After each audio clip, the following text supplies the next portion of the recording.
A billionaire everyone feared. A man who thought money could buy him immortality. But one night, when his empire began to crumble, the only person who stood beside him was the woman he had ignored all his life. Richard King, a man whose very name meant power. CEO of one of the biggest corporations in the world. Known in boardrooms for his genius and feared in corridors for his rage. His empire was built on iron and fear. Employees worked till collapse. Business partners signed away fortunes just to avoid crossing him. At home, the mansion stood like a fortress. Marble, chandeliers, private art galleries, a palace of wealth. But behind closed doors, silence. His wife had long stopped speaking to him. His children saw him as a shadow passing through dinners. His daughter once asked, "Daddy, why don't you ever smile?" And Richard had no answer. At night, when the mansion grew still, Maria appeared, the cleaning lady. She moved silently, polishing what was already spotless. To Richard, she didn't exist.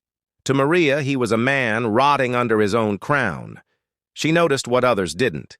His trembling hands, his cough that lingered, the way he rubbed his chest after meetings. She saw him breaking, but she stayed silent, because in this house, staff were invisible. Richard's health slipped like sand through fingers. Coughs at midnight, sweat on his forehead after small exertions. But he kept pushing. Doctors came, he dismissed them. "I don't have time for weakness." One night, after returning from a gala, he collapsed into a chair, breathing heavily. Maria froze, mop in hand. "Sir, are you okay?" His eyes flashed. "I don't pay you to ask questions, just clean." But Maria couldn't unsee the truth. The world's strongest man was cracking. Night after night, she lingered in the halls longer, pretending to dust picture frames, but really watching, listening. Her worry grew, because she knew this wasn't just stress. It was life slipping away, close to midnight. The mansion echoed with silence. Maria was scrubbing the staircase when, crash! She ran to the study. Richard King lay sprawled on the floor, his chest heaving, face pale as marble. "Sir!" she screamed, kneeling beside him. He tried to push her away, pride still in his eyes. But his body betrayed him. His lips turned blue, his breaths shallow. Maria grabbed his phone. It was locked. Panic. Then she spotted the landline. Hands shaking, she dialed emergency services. "Please. He's not breathing right. Send help now." She knelt back beside him, whispering desperately, "Stay with me, sir. Stay with me." Richard's eyes flickered open, and for the first time he didn't see a servant. He saw the only person refusing to leave him. Minutes later, paramedics stormed the mansion. They carried him away. Maria, hands stained with tears, watched helplessly, not knowing if he'd survive the night. Richard opened his eyes in the hospital. The beeping of machines filled the room, and there, slumped in a chair, exhausted, was Maria. The doctor's words echoed. "If she hadn't called when she did, you wouldn't be alive." For the first time in decades, Richard felt something unfamiliar. Humility. He asked softly, "You stayed?" Maria blinked awake, embarrassed.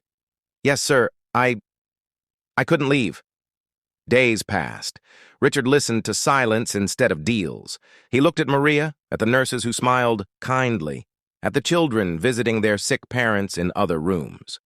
And slowly, he began to wonder, what have I been living for? Richard returned home, but not the same man. The first morning, instead of burying himself in his study, he went to the dining room. His children froze. He had never sat with them for breakfast. Maria served quietly, avoiding his gaze, but Richard spoke.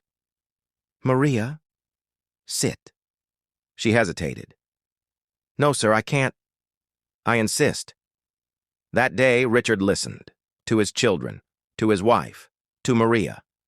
For the first time, the King of Iron had become a man. He called his employees, not to order, but to ask about their families. He funded schools, hospitals. He gave his time, not just his money. But most of all, he smiled. His daughter looked at him with wide eyes. Daddy, you're different. And Richard whispered, because someone reminded me what life really is. The mansion, once silent and cold, now echoed with laughter.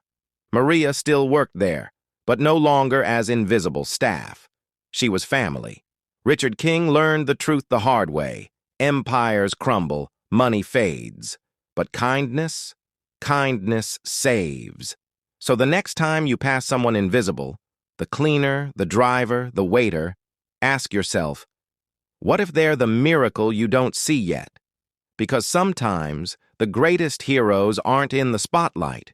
They're sweeping the floors in the dark,